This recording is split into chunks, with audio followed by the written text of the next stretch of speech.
All right, you're listening to the Maker's Quest podcast. I'm Brian Benham. And I am Greg Porter. And today we're going to be talking about CNC techniques. And it'll probably not just be techniques, but overall kind of big theory stuff with CNC. Both Brian and I are current CNC owners. And I think, and I don't know if you want to talk about it yet, Brian, but do you want to talk about your CNC upgrade that's Yeah, happening? absolutely. Yeah. I'll let you kick off with that because I think it kind of puts us on an even playing field in terms of some of the discussion we're going to have. Okay. Yeah. So my first CNC was a little desktop Piranha from Next Wave Automation, and as soon as I got it, I thought it was pretty cool. But that was like 10 years ago when CNCs were just starting to become more of a hobbyist, consumer-based thing that was affordable to hobbyists and garage shop things. And so I got it and played around with it, and then I very quickly realized that it's just too small and it's not really well built to do a lot of production stuff that I wanted to do. So then it just kind of became this thing that sat in my shop that I used occasionally to make a template or just to kind of a prototype a new idea. But then as time goes on, I've developed a lot of products that would benefit from having a CNC that I could sell. Um, as a product line. Like when I first started my business, I didn't really have a lot of interest in product lines. I just wanted to do custom stuff because, back in the day when I was working construction at a bridge construction company, I spent days drilling holes making the same product. So I didn't really have any interest in that. So now I have ordered, it's not here yet, but it's on its way, an Avid CNC. And the reason why I chose the Avid CNC is because the 2 foot by 4 foot will fit in my shop, and it's for the size and the money, it gives you the most options. So I ordered it with the fourth axis, rotary axis. The laser's out of stock, but hopefully that will be coming shortly after once they get restocked in. So that's where I'm starting from. What spindle did you wind up with, Brian? Are you using a spindle or are you going to use a router? 100% using a spindle. That was one of the biggest drawbacks of the Piranha is that you had to use like a Bosch Palm router. Yeah. And with that Bosch Palm router, you didn't have any real on-demand speed control unless you dialed it down with the speed control on the router itself, but you didn't have any computer controlled speed control. And then, so it wasn't as good of a cut or as smooth of a cut. And most importantly, I burned up 3 routers trying to run it Mhm. as a production machine. So it just wasn't rigid enough. So the spindle that I got was the 4 horsepower. I really wanted Yeah. the 8, but that was above the budget. Yeah, there's a pretty marked difference between Yeah, 4 and 8 horsepower when it comes to cost. That's interesting. I've been running, and Brian knew this, I think, when he ordered his machine. I've been running the 2x4 Avid, which I think their numbers is it's a Pro 4824. I something think like that. Yeah. I think that's their language, not mine. But I've been running it with a Bora 3.5 horse router since I got it, and reason being, I've got 6 machines in my garage that run on 220 volt, and I've used up just about every spot in my electrical panel to get 220 volts into my garage. So I didn't want a spindle that was going to demand that kind of voltage. That is going to change. They recently announced an auto tool changing spindle. I think it was maybe last week. It's very, very recent. And they announced the 7 horsepower or 8 horsepower, maybe 10 horsepower version of that. They're going to release a 4 horsepower auto tool changing spindle in the spring. And Hmm. so I think I'm gonna swap over to that in the spring. Yeah, I'll definitely have to save my money up because that was one of the things that kind of took me a little while to decide if I wanted to do it, but everybody that had a spindle changer was just out of my budget. But there's so many things that I want to automate to be Yeah. able to do a roughing pass or switch out tools and things. And the thing I would say about that, you don't even really need it to auto tool change. What's great about it is it has what they call a power drawbar, right? So you can take the tool out with the push of a button. So you push the button, the pneumatic clamp releases or the drawbar releases and the tool comes out, you put in your other tool, they're always at the same height. There's no adjustment in height as it goes, where, when you have a manual spindle, you're using wrenches to take the bit out and maybe changing over your collet or other things, where the auto tool changer, it goes back at the same exact height every single time. It's repeatable to, I don't know if it's a half a thousandths. It's probably less than that. It's probably close to a tenth. So extraordinarily accurate, where now every time I change tools, and I think you'll be in this boat too, you'll have a touch off that you have to do to set the Z height for that tool. Yeah, I was just gonna ask you about that. So now, I saw you share a post on your Instagram where you're using a jig that sits inside, or some kind of fixture that sits inside. Does that auto touch off help you zero your X and Y too, or like how do you refine exactly where Yeah. that jig is at? So yeah, this is in that CNC techniques. Let's start there. I am a firm believer in fixtures and jigs for anything that you're doing production work on. And when I say production work, let's just say more than four parts that are identical. Now, sometimes if you have a really hard to make single part, you have to make it just like any kind of woodworking, right? You have to make a fixture or a jig to hold that thing to do whatever you have to do without moving. So, excuse me, on my CNC, I have a series. Most people have dog holes or clamp holes or other things like that to help them get back to a certain point. I have a series of threaded inserts in my waste board, and I have a drawing both in Fusion and in VCarve that is the location of all those points. So when I need a fixture, it always uses an 8x8 grid to hold that fixture down to the spoil board. And if I have a part that winds up in the middle of that 8x8, where a fastener might go, those fasteners are left out, right? So you only really need, in most cases, four to hold it down. Um, but I draw that fixture in Fusion or in VCarve so that I know the offset from the corner of that fixture to anywhere on that part, right? It's in the same model, if you will. So I zero on my fixture, both for Z height and for XY, XY, origin. There's the right term. So I never zero off the part when it's in a fixture. I always zero off the fixture itself because the fixture is always going to be in the same spot. Now, if I'm not using a fixture and I've just got something either held down, clamped to my spoil board, or vacuumed down to my spoil board, then I do find the XYZ of that part that I'm getting ready for. Usually that's some kind of a sheet good. It's not anything crazy.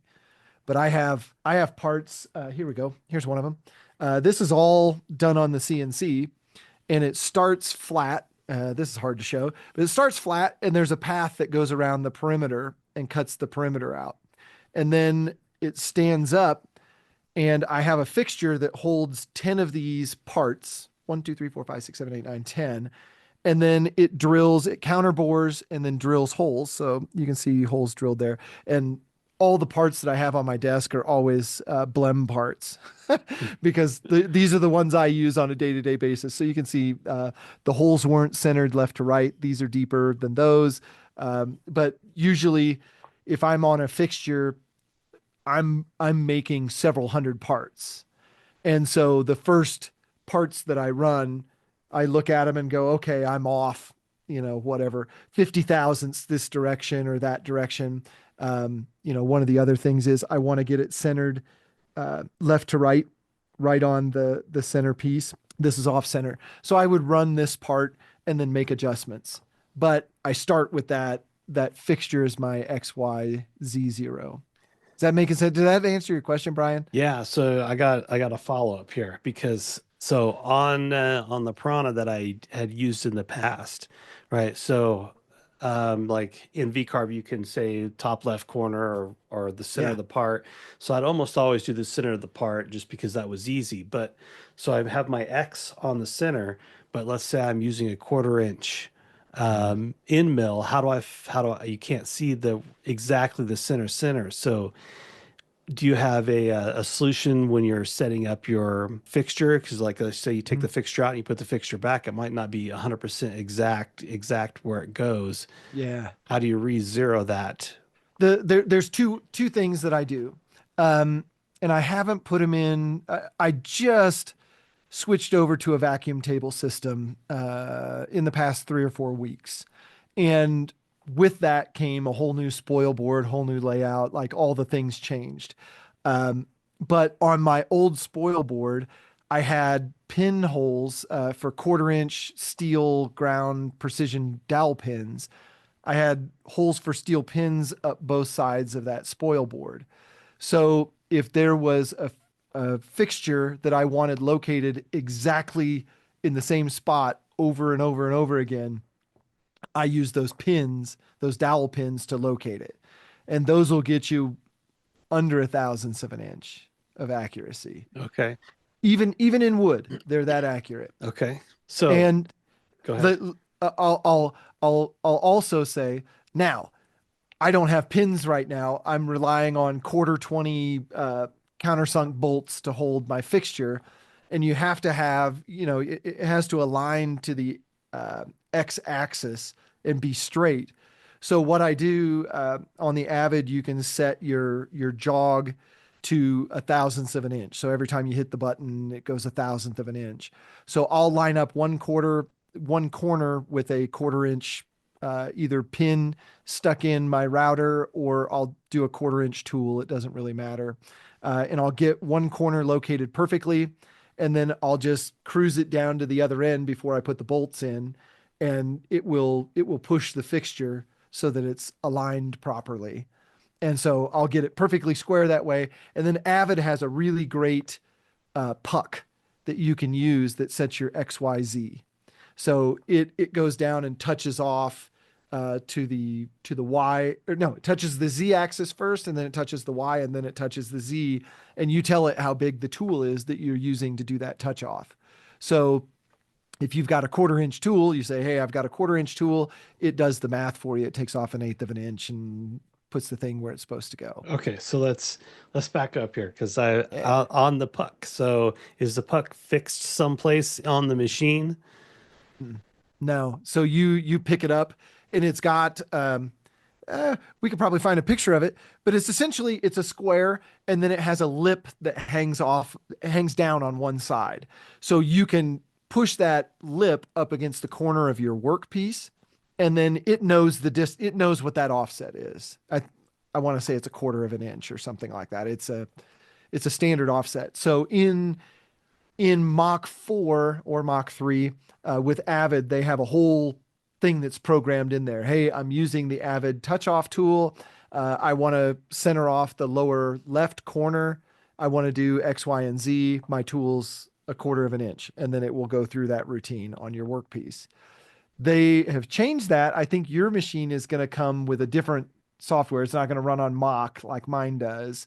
I can't remember the name of the software, but it has a whole different touch off sequence that I can't talk. I don't know. I don't know what that Okay. looks like.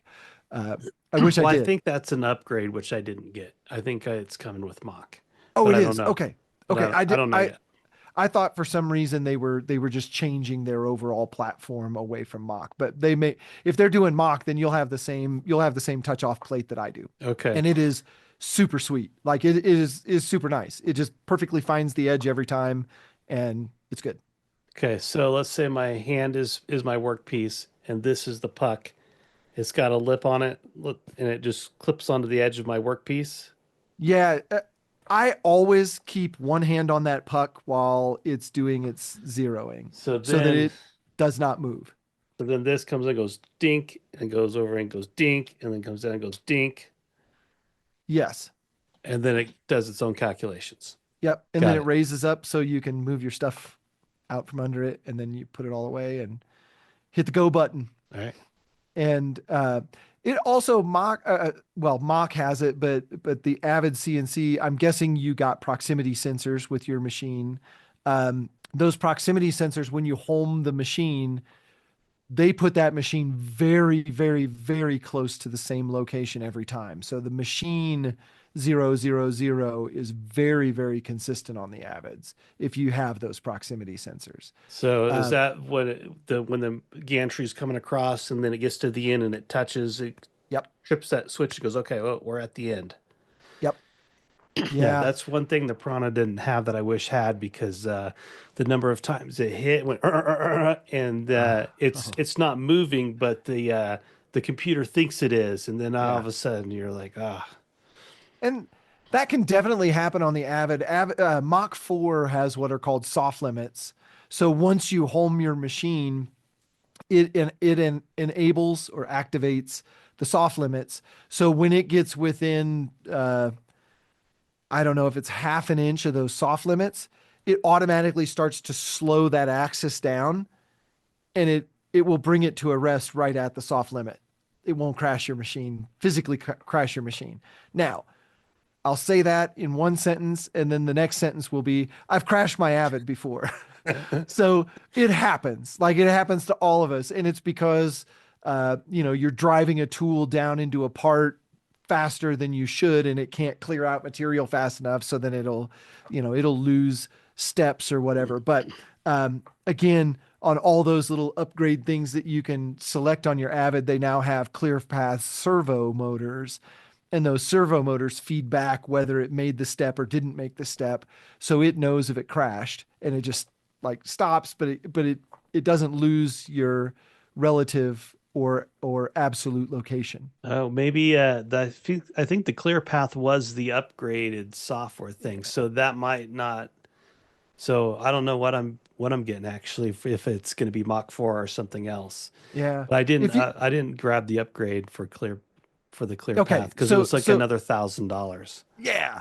Yeah, the clear path is definitely on their new software platform. Um I don't know if they're NEMA, I'm guessing you did NEMA 34 motors or something like that. Yeah, 34s. Those are the right answer. They're fantastic motors. I have yet to find an issue with them. But anyway, yeah. So if you're using Mach, there you can still crash your machine. It's still possible, but it's a lot harder when you have those soft limits on.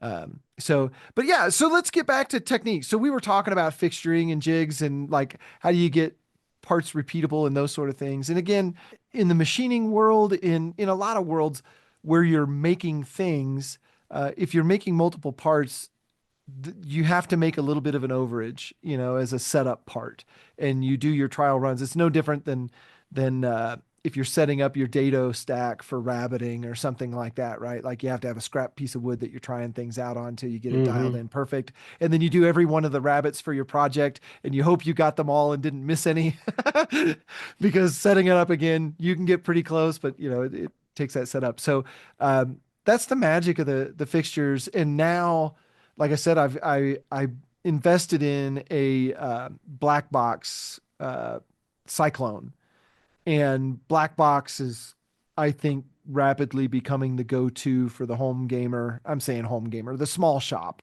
that wants to add a vacuum hold down to a smaller format CNC. So I added the Cyclone is really for about a 5x5 is the maximum size. So it's well overkill for a 2x4, but it's fantastic.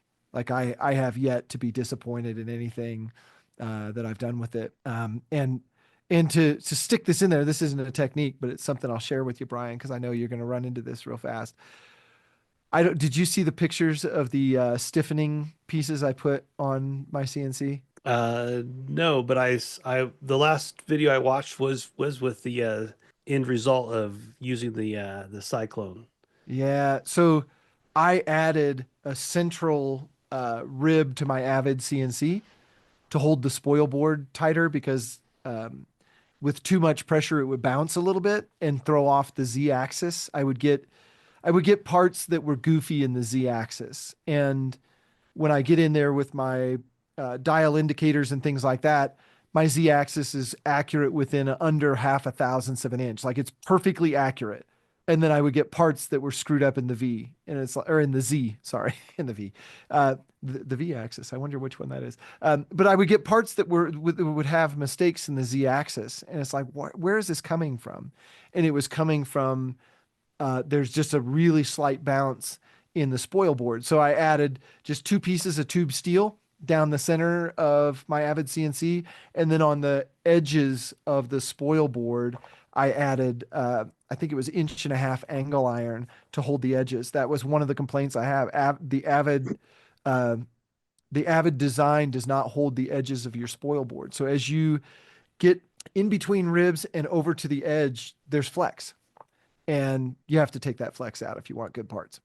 And since I did those two upgrades, the added steel, which I mean, $25 worth of steel, maybe $30 worth of steel, something like that. It wasn't much.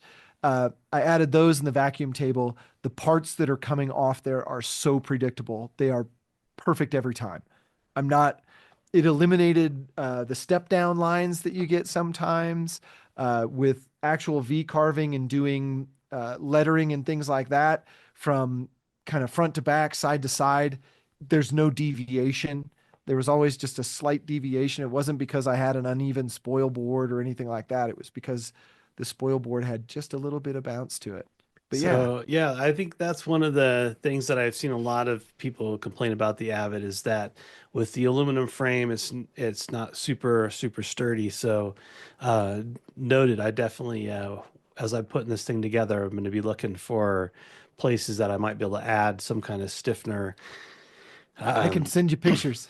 Yeah, absolutely. That'll definitely help. And I also thinking like, like when you build a cabinet and there's no back to the cabinet yet, Yeah. it's kind of wonky like this. So I'm thinking that maybe I would just put a sheet of plywood on the back as a backer against the wall just to help shear that racking force back up. Yeah. I don't want to go too far off onto the Avid CNC thing. I want to get back to just kind of generic CNC talk a little bit, but I'll send you a picture of the fasteners and roll nuts, roll in nuts, I think is what they're called. Uh, you can get them on Amazon fairly inexpensively, but they'll allow you to add that plywood without drilling holes into Well, your, it slides in the slot. yeah. Yeah. Yep. All right. If they sell them in bags of like 50, and if you get 50, there's a couple spoil board things that I'll share with you All that you're right. going to want to do. And so if you just get a bag of 50, it'll be enough to do everything that you have to do. All right. Cool. So, but back to techniques. Let's talk a little bit. We mentioned V-carve, we mentioned fusion. I know you're a SketchUp guy. As far as drawing with your Piranha, where did you start the whole voyage into a CNC part? Let's start at concept. So basically, I drew it all in SketchUp. And then with VCarve, like when I first started, I didn't realize that I could just bring in the SketchUp file. Um, I thought I had to export it out as a DXF, but VCarve will actually read a SketchUp file, so you don't have to go through all the hassle of exporting it out as a DXF. You can just bring the whole file in. So that's basically what I have done for most files. If you took my SketchUp course at the Wood Whisperer Guild, you know that all those little facets in SketchUp is a what do you call it? Uh, mesh, a mesh Yep. modeler will show up in your carve. So if you export it out as a 3D DXF, SketchUp will automatically turn those into curves for you. Little tip Ah, there, but yeah, so that's basically what I did is just brought in my file. okay. And then you're using V-carve. There's three flavors of that, I think, right? Yeah, so the Piranha came with a VCarve desktop Okay. license, Okay. and yeah, that's And just refresh my memory because there's like Aspire. Shoot, I'm gonna screw them up. But one of yeah, them is very basic, right? yeah, And that's the desktop. that's the desktop. And then the Hmm. next one, I don't know what more it does. Is it that it does 2.5D? So, well, I think the desktop would do a 3D model, but you had to use pin locations. You couldn't do a fourth axis with it. Okay. With the VCarve Pro, Um, you have the ability to do a fourth axis or fourth rotary axis, Got it. and then also the desktop. The biggest problem with the desktop is it's limited to a 12 by 24 bed, Hmm. where VCarve it's you can I don't know how big you can go on the Pro, but the desktop was very limited, and then tiling wasn't real great with the desktop if you wanted to do a tiling operation. I never really Gotcha. it failed my first attempt, and then I wasn't interested in it enough just because I was frustrated with the size of the machine. I was like, screw that. So I never got into the tiling issue. Okay. And then Aspire, I can't tell the difference between Aspire and VCarve Pro other than Aspire you get access to their library, which I have no interest in because I'm going to make my own stuff. I don't Yeah. care about downloading. In Aspire, you can actually 3D model uh, things that you want to carve. Say you wanted to do an eagle, you can 3D model it. I think in the Pro version, you're limited to like a bitmap, so 256 levels of Z in image form rather than in model form. Hmm. I've got the Pro version. I don't anything that gets crazy. I move to Fusion very very quickly because the tool set in Fusion is so much more robust as far as modeling crazy stuff. It doesn't the Fusion doesn't do VCarve does text and things of that nature extraordinarily well. Better, I think, than any other piece of software. And Fusion is very clunky in that way. It's not like hard to do text or anything, but selecting text, you have to select every single piece of every single letter, and God forbid you miss the inside of an O, in the middle of your selection. Uh, there's things like that that just it's not very user friendly with that regard. Where VCarve, if I have to put text into parts, I almost always do it with VCarve, and even combining G code files between VCarve and Fusion is a thing that I do uh, because it is so much better. Some of those little features inside of VCarve are so much better than they are in Fusion. Yeah, so I have very rarely do I draw anything at all in VCarve. Yeah, Just because it seems like it's like a terrible drawing tool, unless, like you said, unless you want to do text.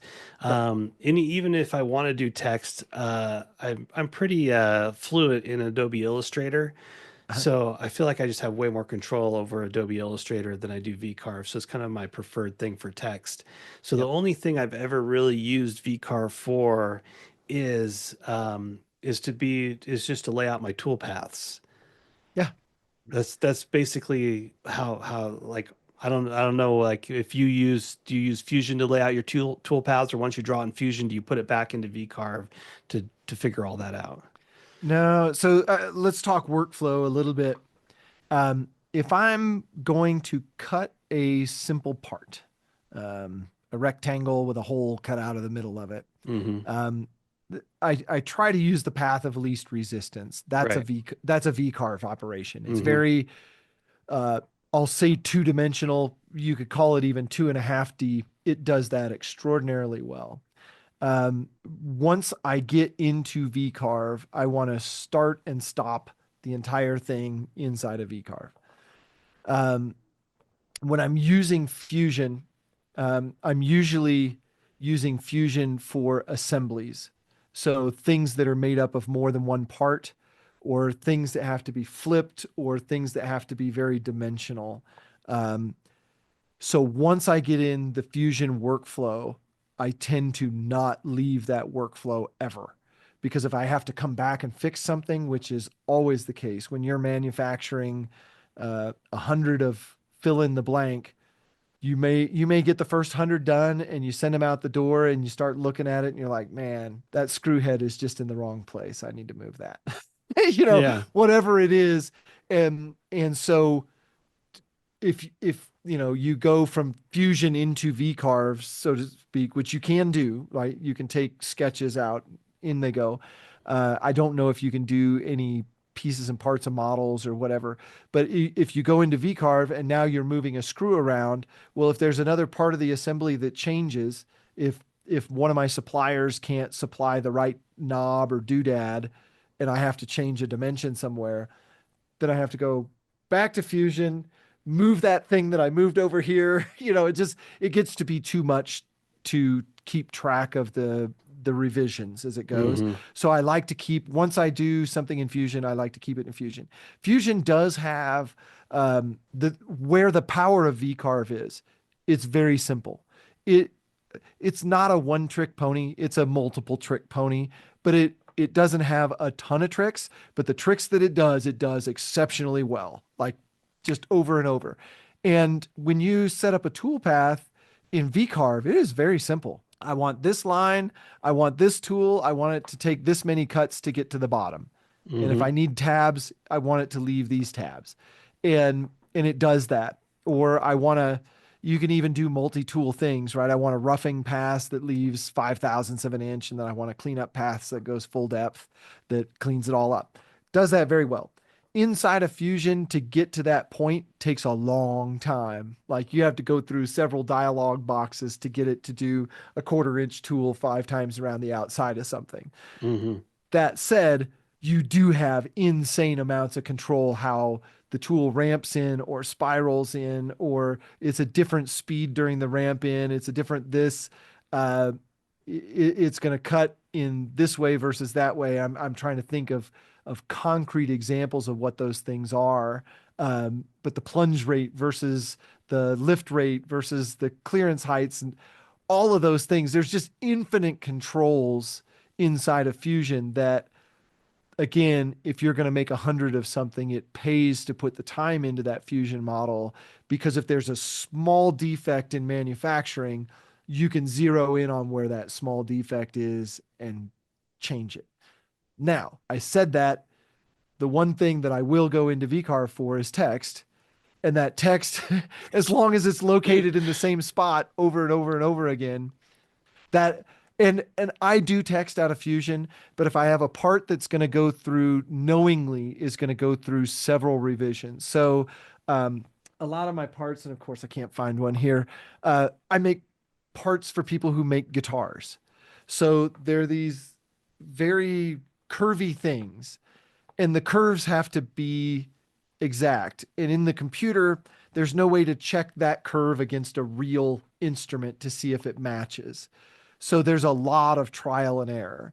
And I'll go through and cut cardboard versions of things on the laser. So I'll come out of Fusion with a flat DXF file, cut a cardboard part on the laser and get it as close as I can get it on the laser. Then inside of Fusion, here's the thing, this one fit. Okay, great. You start cutting it. Well, when you're cutting on a router, things do change, whether that's step downs or the way it cleans up or the spring pass that you have to run or the whatever it is. And so sometimes I have to make 20 revisions to a part before it's ready for sale. And selecting the text, again, I don't have the examples here, but here we go. On these logos, you have to select each individual letter every single time and zoom in to make sure you didn't miss anything. So when you make revisions and it dumps your tool paths and you have to go back in and reselect that, it becomes a super pain in the neck. So, And there's no group select to just drag across all the text. nope, Wow. not now. If I'm in the design area of Fusion and I'm moving text around and doing things like that, piece of cake. It's all one piece. When you go into the tool path, it wants to know every part of every tool path, and you cannot select by window. You have to select on the tool path all the time. Fusion has no way to select windows of tool paths that I've found. And somebody will probably chime in our comments and say they changed it 2 months ago in the latest revision or something. I Yeah. don't know, but no, as far as I am aware, and I just uh, cranked out a new product last night that I think is going to get approval on Saturday, and it wasn't available to me last night. So Yeah. Or it's hidden in 6 different drop-down menus that you haven't yeah, discovered yet. That's one of my pet peeves about software like Fusion is like it's just too much. It's like I can't. I gotta find the tool that I want right now, not 8 drop down menus. Yes. Now, all of this said, it takes a long time to get to your first tool path. Once you have that, you can turn that tool path into a template. And from here to eternity, if I know I'm going to cut MDF that's 3/4 of an inch thick with a 1/4 inch tool, I don't have to think about feeds and speeds. I don't have to think about the way that it's stepping down. I don't have to think about if I want it to be uh, multiple roughing passes and one finish pass. I don't have to think about any of that stuff. Once I get that material with that tool cutting in the way I want it to, that goes into my template library. And from there forward, I know I know when I walk into a cam session, when I hop into a cam session in Fusion, I look at the part and I say it's going to have holes in it, so I need my drills. It's going to have countersinks in it, so I need my countersink. It's going to have engraving, so I need my engraving bit, and it's going to have, a contour cut out, so I need my contour program. I can pre-populate the entire cam. What do they call that? Setup is what they call it in Fusion. That cam setup, I can pre-populate that with all the things I need, and then from there, all I have to do is select the paths that I want for each tool, and it's super super fast. And if I have a product that takes 3 different sheets to cut out because of the size, I can duplicate that entire series and then just go in and repick tool paths, and it takes an hours long operation into maybe 2 or 3 minutes. Yeah, that's pretty handy. The closest thing I think you can do in VCarve is save a new tool and give it a new name. Yeah, Like you could have like 3/4 inch end mills at 3 different feed speeds, but you can't do all yeah. the stuff that you're talking about. And in Fusion, you can have multiple presets for each tool. So again, if I have a 1/4 inch flat end mill and I'm cutting aluminum with it, I'm also cutting MDF and I'm maybe cutting plywood with it or acrylic. Those are going to take 3 very different settings. And you can go in and say, tool number 3, my 1/4 inch, I'm going to have a setting for MDF. I'm going to have a setting, and it's just a drop down menu. Everything populates from there out, and it's super nice. Yeah. So from that perspective, as a manufacturer, if you're working in the same materials, doing similar things but different shapes and sizes, Fusion has definitely got some advantages there. But VCarve can be set up in much the same way in terms of templating. I know I watched Jay Bates do some insane templating stuff with dovetails and things of that nature in VCarve, and it was a little bit of a mind blower. I was like, I didn't realize VCarve was that powerful with regard to doing, parametric things like he was doing. I haven't gotten that far with it because Fusion, I'm often combining acrylic parts on the laser cutter with MDF parts, with manufactured parts, with fasteners and things, or machined parts that we make. And Fusion has the ability to assemble all those things very easily, Hmm. where VCarve doesn't really do assemblies. That's not its strong suit. Its strong suit is I've got these parts laid out on a sheet. I need to cut these parts. So so even if you did assembly in Fusion, you still have to swap the material out on the table though, right? Yeah, so So yeah, you have different setups. So you'd have a setup for wood, you'd have a setup for metal, and you can have multiple machines in your setup. So I could have an Avid setup, a Tormach setup, a laser setup. okay. So yeah. And within each of those, you can template your tools so that my tools on the Avid come from an Avid library, my tools on the Tormach come from a Tormach library. So those feeds and speeds are completely different in those realms. Okay. So I think my next question would be like editing G code. Like Yeah. I hear people talk in like CNC groups like, "Oh yeah, I edited my G code." And like in VCarve, I don't think that's a thing you can do. Is it? It is. Ah. Yeah. So I think, and correct me if I'm wrong, VCarve can actually control your CNC, correct? I have not used that option just because the machine I have is not contr is it comes with its own pendant. It doesn't have a way Okay. to really control it. If it does, I didn't go down that route. So, but there is when you set up a file, it says send to machine. Yeah, So, that's what I'm talking about. Yeah, the sending machine. So if you don't do that and you just save your tool path as a tap file, or I don't know what, everybody has different endings, but they're all sort of the same. Um, you can get in and edit that file, and it's just G code. so I'd save the tap file and then open the file separately with something with a different software then. Yeah, just like Notepad in Notepad. Windows. Okay. Yep. So then I It's could It's literally G code was invented in like I want to say it was like the 50s. This is a long no, not 50s. 60s? 60s. I'm going to say G code was invented or whatever begun in the 60s. So it's all text based. There's nothing fancy inside of a G code file. It is literally line by it reminds me of the old basic programs that I used to write on the Texas Instruments computer. It's just line by line. Do this, move the x-axis here, move the y-axis here, move the z here. Then do this. okay. Then do this. So when you step through it, if you understand just the basics of, what does G56 mean versus G55, you know, that's absolute versus relative coordinates. Or what does an M08 mean? Well, that means you're going to control a relay of some kind, usually a flood coolant. There's a handful of those uh, that once you understand them, there's almost like a header piece, right? That says, fire up my spindle. You're in relative units at this speed with this tool, right? Like that's the header piece. And then once you have that going, move the x-axis, the y-axis, the z-axis, move the x-axis, y-axis, z-axis. Okay, cool. We're done with that. Now we're going to drill some holes. And there's a G code for I want to drill a hole so that it doesn't have to tell it go up and down and up and down and up and down. It just says drill a hole with this pecking depth. And then here's my XY location. Here's my next XY location. Here's my next XY location.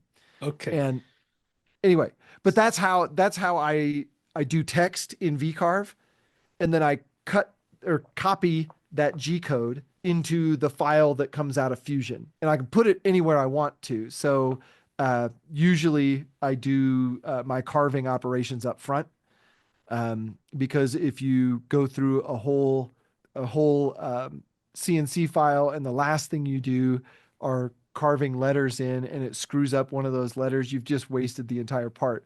If you're doing lettering and carving lettering and it's the first thing you screw up, then you take the part off the table and put it in the corner and start over. You didn't just waste an hour. Right, right. Okay, so I guess you kind of answered my question because in all the things that I've cut on my CNC, I've never even had an urge to go in and be like, okay, I need to edit the G code because it's not doing what I wanted. I just Yeah.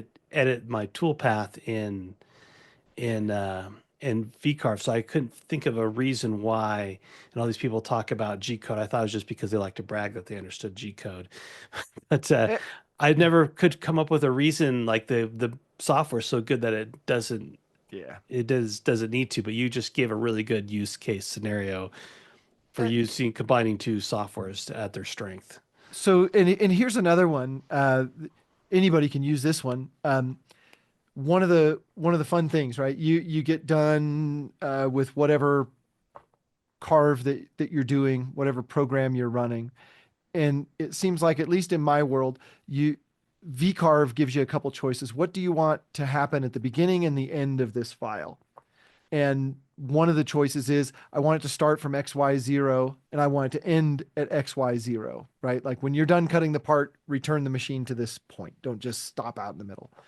But that point, it seems like it's always in the way. So one of the things that you can do if you want to edit your G code is you can say, move it all the way to the Y limit, move it to the X left limit and the Z vertical limit. And so at the end of the file, every time it will push the machine back to the side and up so that you can get your part out and load another part. Now, If you're making one part, that does not matter. If you're doing 250 parts and every time you're done, with 10 parts on a fixture, you have to get out your controller and move to all of your limits, it becomes a pain in the neck, right? Just have the robot do it itself. So Yeah. you can cut and paste. I mean, I know my I think it's G55 is absolute coordinates. I can just paste in G55 X0 Y24 Z what's the Z number? 10, and that gets my Uh, machine out of my way. okay. Yeah. So yeah, that's way better than what I'm looking at on the screen here for VCarve, because VCarve you can tell it when it's done the home position, like your Z axis, like take it all the way up, but you can't tell it to go to the other places. Yeah. At least not that I can see in the program. But yeah, it's just that, and that's a simple, and usually you do it in two moves. I got to make that clear. First move is Z. Get the Z up out of the way, Mm-hmm. and then move X, Y. Don't don't do all three. You can do all three simultaneously, but that is a bad idea. It's a good chance you're going to crash into something on Yes. the way. So Yeah, Z goes up. Next line, X0 Y24. Yep. got it. Okay. Uh, all under that G55. So uh, I just do those by hand if I'm going to do them now. And actually in Fusion now you can put something into your setup that's not a tool path. It's just a G code segment, clip, whatever you want to call it.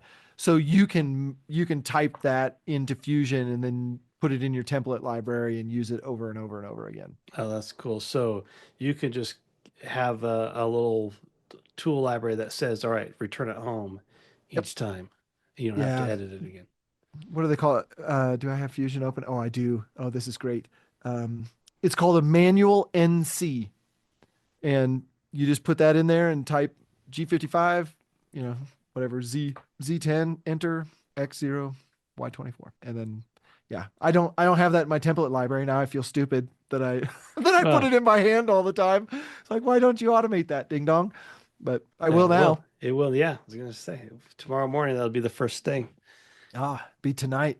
I'm tonight. staring at a program right here that could use it. Yeah. So I have I made a button inside of Mock that is I call it it's the move your ass button, and it's orange, and when you click on it it goes to that location. So I don't have to have that in there. If I forget, I just hit that button and it moves my machine for me. Ah, that'll be So, handy. Good to know. I'll have to do the yeah. same. Yeah, when you get your machine, I'm sure we'll have a couple long Zoom calls Yeah. for me Of to. me going, what the F is going on? Yeah, it's I was surprised. I will say this. Am I an evangelist for Avid? Um, I'm not paid by them. They've never given me anything for free or anything like that. I feel like I've gotten an insanely good value for my money with them. They've been great from a support perspective, but the thing that impressed me most was I, the long instructions were fantastic. I got it all, wired up and together. And when I fired it up for the first time, it worked and it cut my part just like I wanted it to cut my part. There was no surprise, gotcha. This doesn't work, that doesn't work. They're very thorough in their instructions, and their machines are very well built. Well, you're the assembler, so they're going to be assembled as well as you assemble a machine. But I think the design of the machine is pretty robust, and then all of their custom aluminum pieces that they make, uh, they're really made to take abuse. Where you look at is it X Carve and Shape Oco and some of those things, you look at the thickness of the components on those machines, and they're not intended for stressful use. Stress use. Yeah, that's where I got in trouble with the Piranha. Like I wanted it, like I made my design and I wanted it to pump out a bunch of them so I could sell a bunch of things and just have Yep. it working in the corner while I was doing other things. But all of a sudden you hear this weird sound and it's dragging the part around because something flexed or the router burned out. And so it's the machine is going because the router's not cutting anymore. And like all kinds of just awful things just kept happening that if you took your eyes off of it for a second, it was over. Yeah. I will say, I had a micro fire with my machine, and it was my fault. I was doing some countersink holes, and I had an area that was going to be carved down about a quarter of an inch. In the order of operations, I put the countersink before the carve, so the countersink was going, doing its normal countersink thing, but then going a quarter of an inch into the surface, and countersink bits will burn wood faster than anything else if you have them on high RPM, which I did. And it actually created a little coal, a little ember. And with my vacuum table on, that provided just enough airflow to really light things up. And so Whoops. I'm saying all of this. You can't ever leave your machines alone. Like, don't leave them unattended. You can do other things while they're working. Just be in the same space because that was an immediate, like, I smell smoke. What is going on? Why would my CNC be smoking? It smells like a fire. Then I go over there and that thing's lit up. It's Yeah. like, uh-oh, Whoops. what now? So, So so I think that should bring us to a new topic or sure. of like finding resources. Like where's a good resource to find feeds and speeds for different machines? There isn't one. And I'm gonna say that I wish I could say it better. Amana tools with their bits, they have feed and speed charts, they have all of those things. Everything that they have listed says 18,000 RPMs or something like that, and then it gives a chip load in there. So the way that you figure out your feeds and speeds is by the chip load that your machine can handle. And that chip load is directly affected by, do you have a router? Do you have a spindle? Do you have a 4 horsepower spindle or do you have an 8 horsepower spindle? Hmm. Those three different cutting apparatus will have different chip loads that they can successfully cut with. So that determines your overall maximum speed that you can, not speed, your maximum feed speed. Good Lord. Your overall maximum feed speed that the chip will support or with the machine will support. And the weird thing is you want your CNC machine making chips, not dust. If it's making dust, you're dulling your bits, you're burning things up. If it's making chips, it generally sounds like hell. Like it sounds like the machine is getting ready to come apart. But those chips take the heat away from the tool and they actually cut a cleaner line, in my experience. That said, I don't know. I always start off with 100 inches a minute on a tool, and I always make sure if I'm buying a new tool and testing something out that I buy 2 or 3 of them because I know I'm going to break one, finding out where the optimal chip load is. But I start at 100 inches a minute. I generally don't have too much trouble there. So it's a matter of just kind of listening and looking. Am I cutting, is it dust or is it chips? And if it's chips, I leave it alone. If it's dust, I try and speed it up a little bit. And That's and then depth of cut is another, like, I'm assuming you're cutting slots most of the time because that's what a lot of us do on our CNC machines with wood. We cut a lot of slots because we're cutting things out. That has a massive amount of not depth of cut, but not necessarily overlap, but it's using the whole width of the tool as it's hmm cutting. Where uh, if you're cutting a pocket into something, right? Your first run around the exterior is going to be that slot, but then you can say only use 30% of the tool width on subsequent passes. And that's a whole different ball game. When you're doing that, So now all of that's a your sudden, step over then. yeah, your step Yeah. over. Yeah. Okay. There you go. You're using your words. I'm not. Step over. But yeah, Yeah. but step over and depth have such a huge impact on what's my cut speed going to be. And you go back to the Amana chart that says my optimal chip load is 2 thousandths or something like that. Okay, great. So then the question is, how much of a step over and how deep can I go getting that 2 thousandths chip per tooth, chip load per tooth? and whatever it is, it seems like it's different on different tools. And Fusion kicks that out for you. It will tell you what that chip load is. It does the math. I Hmm. don't think VCarve will do that. You have to go through it manually.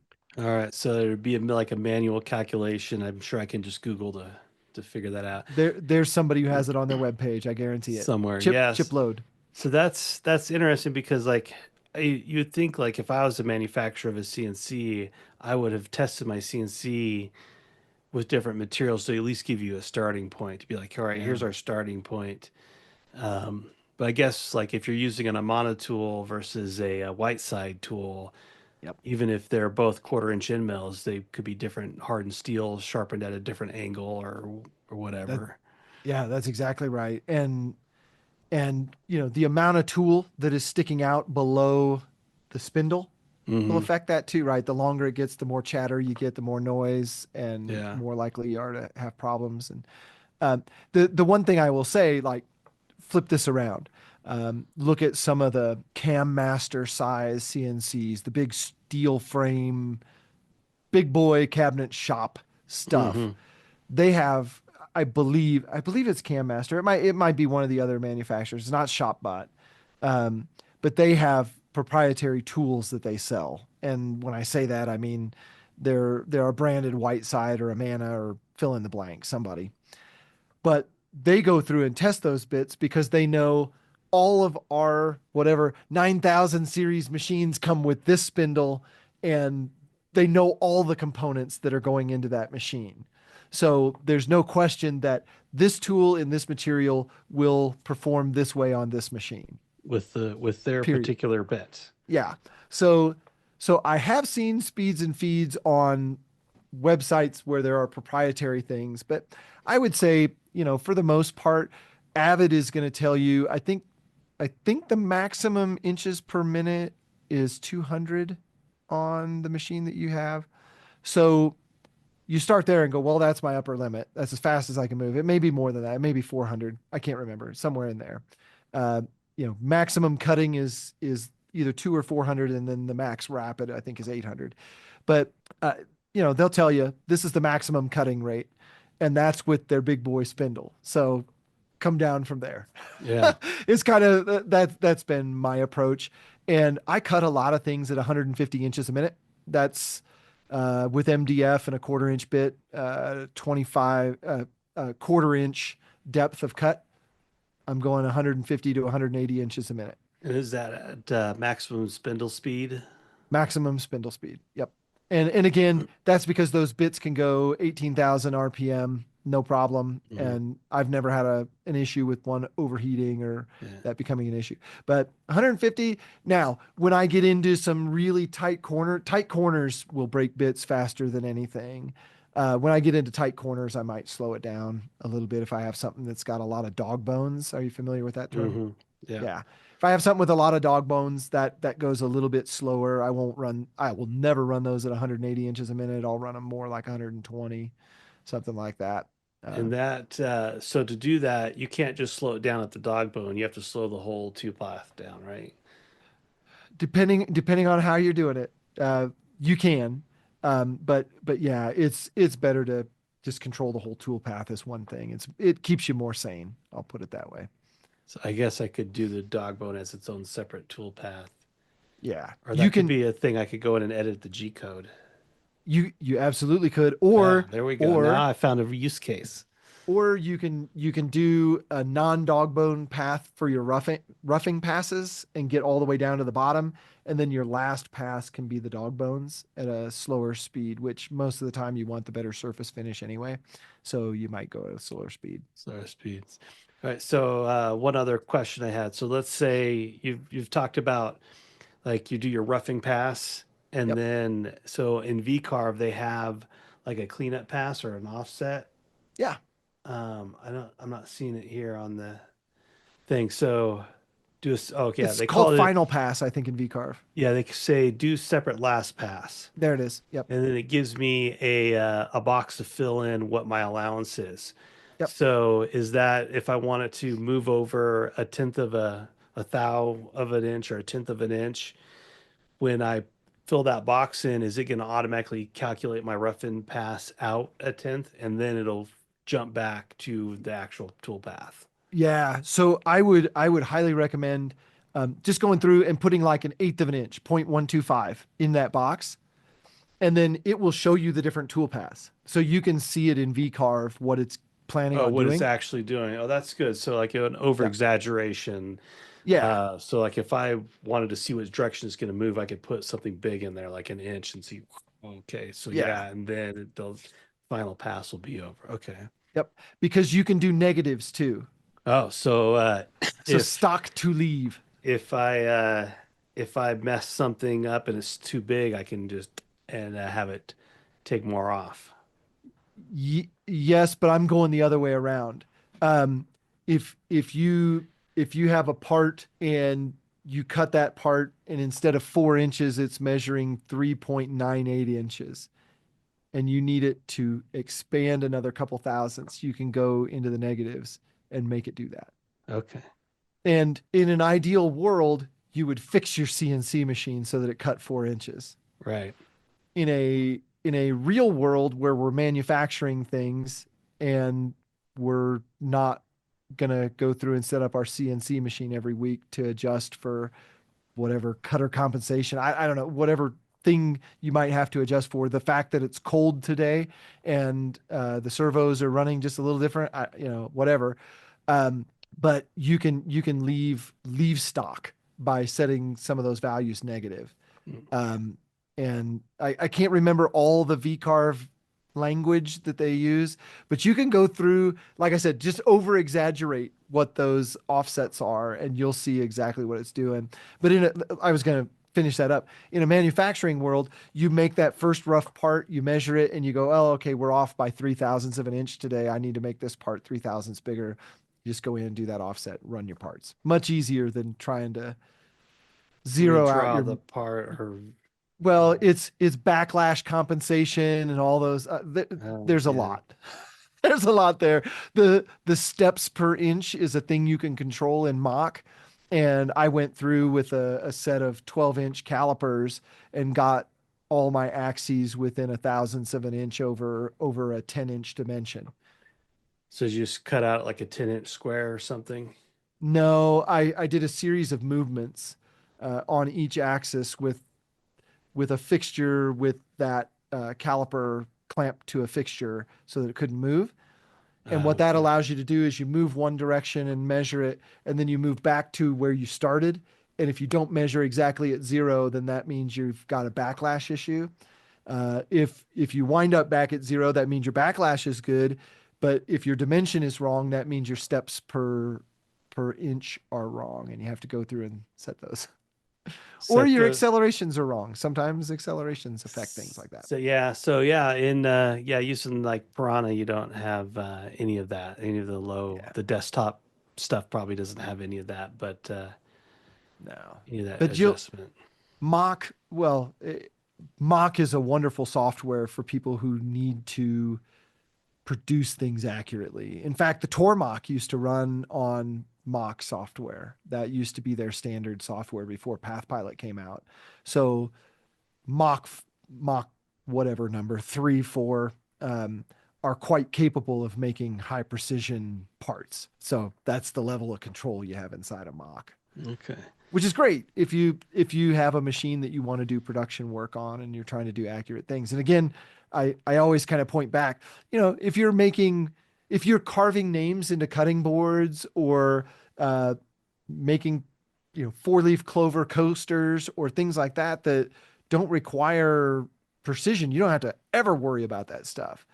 If you're my world is I'm making precision guitar forms that that have to be right, and they, Right. when you start doing assemblies, your what do they call it? Error stacking, right? Like every time you have an error in a part and you Mm-hmm. assemble the thing, it gets harder and harder to assemble, right?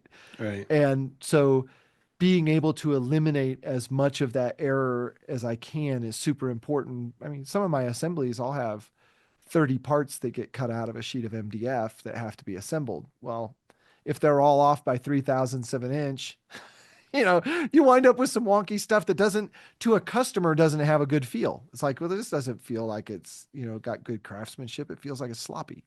And the difference between sloppy and not sloppy isn't much. It's a couple sheets of paper. Yeah.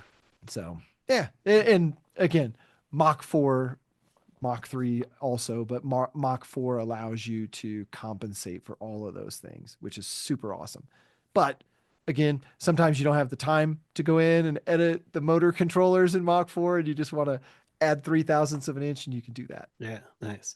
Okay. So you talked about your Turbach. I'm assuming your Turbach has a fourth axis. It does not. Oh, it does not. So I No, thought yours turned. Does it not have a rotary? I don't have a fourth axis on any of my machines. That doesn't mean I don't want one. Okay. But no, I currently don't. If I'm going to do turning items on my Tormach, I have a three jaw chuck that fits into my spindle, and I can mount turning tools into my vise, Okay. which is called mill turning, I believe, is the term for that. But I don't have a fourth. I want one, but I don't have one. Okay. All right. So I don't know that we have much to talk about on that because I ordered one and I'm gonna figure out how to use it. Yeah, no, Yeah. I'm super jealous. There's a whole pile of things in my head that would do really well on a fourth axis. Yeah, that So, I'm more excited about the fourth axis, and that's one of the things when I talked to Avid that they were like, yeah, on a 2x4 machine that rotary table, that rotary piece is going to take a lot of your available space, so you're not going to have a lot of room." And I thought, well, 90% of my ideas are for the fourth axis, okay. so I'm like, okay, I might have to come up with a slick way to pop it in and out and re-register it real quick. Yeah. I would put it on pins, dowel pins, and some kind of bolt, but I'd have to see it first. Yeah, You they know, have two mounting options. One is to mount it in the frame, and one to mount it on top of your spoil board. And I okay. opted to mount it in the frame because Oh. then you can put bigger pieces in there. Mm, I may regret that if I turns out I don't need that much bigger piece or space. yeah. But Yeah. I don't know. That's my answer for things that have to be precision located is always dowel pins. dowel That pins. th those will save your life, Yeah, and and they're I'm easy to. sure that I could figure out some mounting mechanism if I wanted to just mount my because I think it looks like it comes with a frame that slides inside the Mhm. frame that I could just mount that frame on top with my own Hmm. manufacturing thoughts. I've seen. I want to say Frank Hallworth has the fourth axis, so I know if I haven't, if it's not him that I've seen. There's somebody else that I've seen with Jay it. Bates has one. Jay does. Okay. Yeah. The one thing, and I don't know if your spindle will be able to do it, but I was able to put a vertical spoil board on my machine because I use the router hangs off. Like when you zero the machine out, the router hangs off a solid inch. It might be a little more than that, Hmm. inch and a half, maybe. There's part of me that's like, how far could you get that? Could you get it far enough that it could center line on that fourth axis? But that's All you right. know, So when it hang, yeah, and there's a big space in the back too that looks yes. like there's nothing. I don't know how far the machine will go back. It won't go back far enough, probably. No, no. I Yeah. hate to burst that bubble. I look at that space back there. It's like it's significant. It's like 16 inches or something. And every time I run my machine, I look at it. I'm like, I just wish I could use that space to cut. But Yeah. that's where the width of the depth of the gantry sits in there. That gantry is large. It's probably 12 inches plus. Yeah. Now, would you be able to fit a tool changer back there? So that's kind of where my mind is going with the tool changers, that I would have a pneumatic tool changer. So it would sit back there, and then when you were ready to change tools, it would slide out on an Okay. actuator. So when I was reading, yeah, I was reading on Avid's site. They don't have a lot of information up about their tool changer yet. Right. But it sounds like that's going to be the thing that it would pop forward and back, and that might be Yeah. the space where it's just stored until you're The ready to go.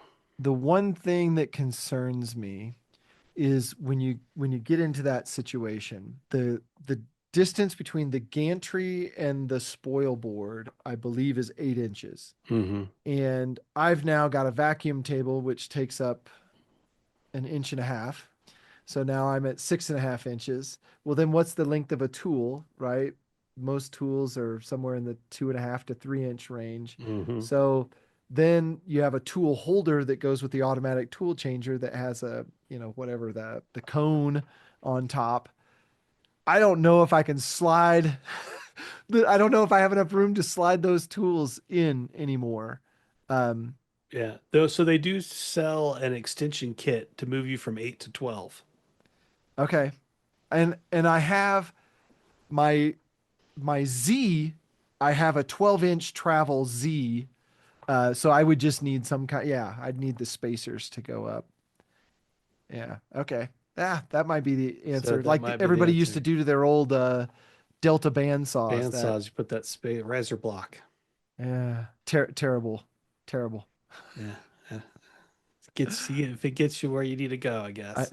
I tried it. It just ruined the nature of the band saw that I had anyway. Was it not secure, too wobbly? Yeah, uh, all the tension from the bandsaw. I mean, those bandsaw blades are under pretty high tension, Yeah. um, and yeah, it was just no bueno. It just got too. I've used a friend of mine had, I think, a Powermatic with that riser block and it worked awesome. Mine just didn't get there. I don't know. It might have been user error. Let's blame it on that. Yeah. Well, I'm looking at the clock, Brian. We've been on here a little over an hour talking about CNCs, kind of going down all different kinds of rabbit holes there. Hopefully, for the listeners out there, that was fun to listen to and maybe somewhat educational. Yeah, hopefully. Yeah, so I mean we talked a lot about Avon just to say not sponsored, but they should Yep, call yep. us and hook us up with tool changers now. So that way we Yeah, can have experience with that and talk about tool changers in a yeah, future yeah. episode. I think, well, I don't know where they're going to land in terms of pricing and availability and all those things. I'll have to take a pretty hard look at it, but like I said, even without it automatically changing tools, I think there's benefit in just having that spindle that can spit out tool holders and put them back in precisely. Hmm. So I don't know. I don't know. We'll see. We'll see how spendy I get in the new year. Uh, but I've already made it known that's on the list. So Yeah, for sure. yeah. All right. So do you want to take us out? Yeah. Well, I'm Greg Porter. You can find me at Greg's Garage and Skyscraper Guitars on YouTube, Instagram, and Facebook. And I'm Brian Benham. You can find me all over the web under Benham Design or just my name. And you are listening to the Maker's Quest podcast. If you want to listen to any of our old episodes, they're all at themakersquest.com. Thanks for listening.